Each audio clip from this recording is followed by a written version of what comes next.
consiste, je dirais tout simplement, à pouvoir penser à ce que sera demain en comprenant bien tout ce qui a fait que nous soyons aujourd'hui là où nous sommes. Quand on analyse la situation, quand on tire les priorités, quand on a les objectifs, quand on donne les stratégies et le plan d'action, ce n'est que pour exécuter quelque chose.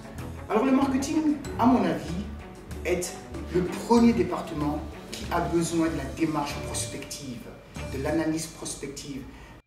Monsieur Gilles Ataï, bonjour. Bonjour. Je vous remercie d'avoir accepté notre invitation aujourd'hui. C'est moi qui vous remercie. Alors, vous allez nous parler de l'analyse prospective. Oui.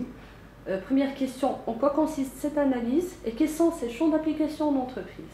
Alors l'analyse prospective est un mot qui fait peur, mais en réalité dans prospective vous avez le mot prospection. Ça voudrait donc impliquer voir d'aujourd'hui où on sera demain.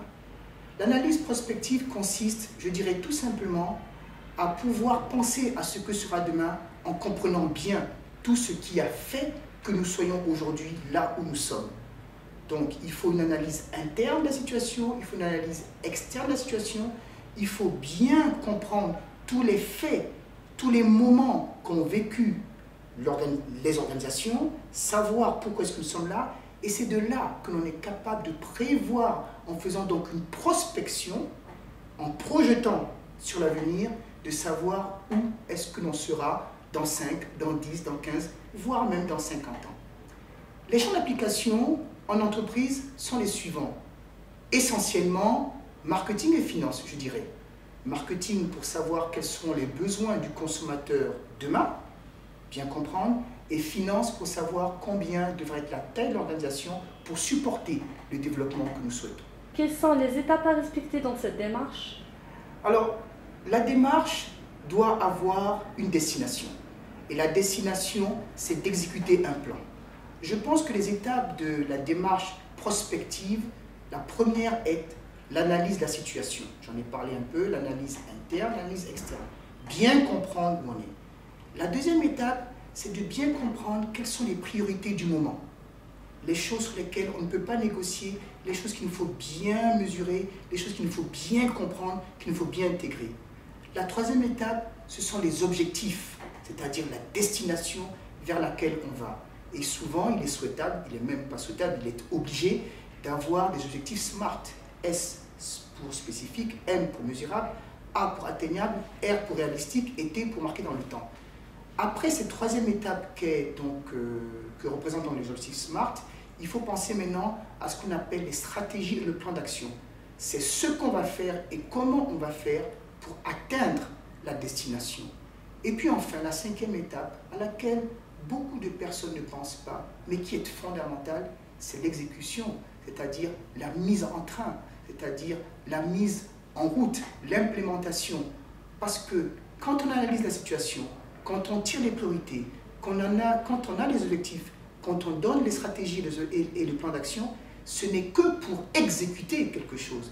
Donc voici, à mon avis, les 5 étapes de la démarche prospective et c'est important de partir du premier pas pour arriver au 5e qui est bien donc l'exécution. Comment donc cette analyse aide-t-elle à la prise de décision en marketing?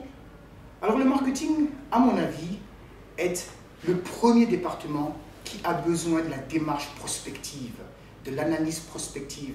Parce que c'est le département marketing qui, en organisation, dira où seront les besoins demain, qui dira quels sont les segments, quels sont les types de consommateurs qu'il faudra servir demain, qui dira quelles sont les attentes profondes et latentes du marché pour que dans 1 an, dans 5 ans, dans 10 ans, l'entreprise puisse produire les biens et les services qui répondent véritablement aux attentes du consommateur.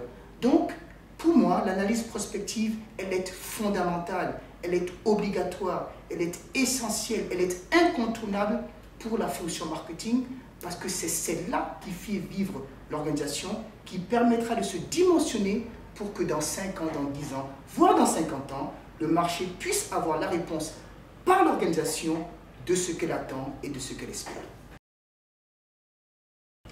Alors, mes conseils d'abord pour l'organisation. Je pense que quelque part, j'en ai parlé un peu dans la question précédente, il est important pour l'organisation, pour l'entreprise, de prévoir ce qui va se passer demain.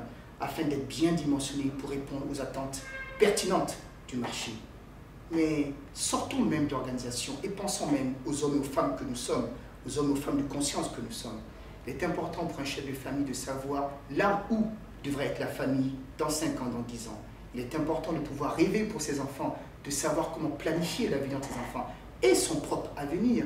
Donc l'analyse prospective, elle est essentielle, pas seulement dans la dimension entreprise, mais juste dans la dimension humaine.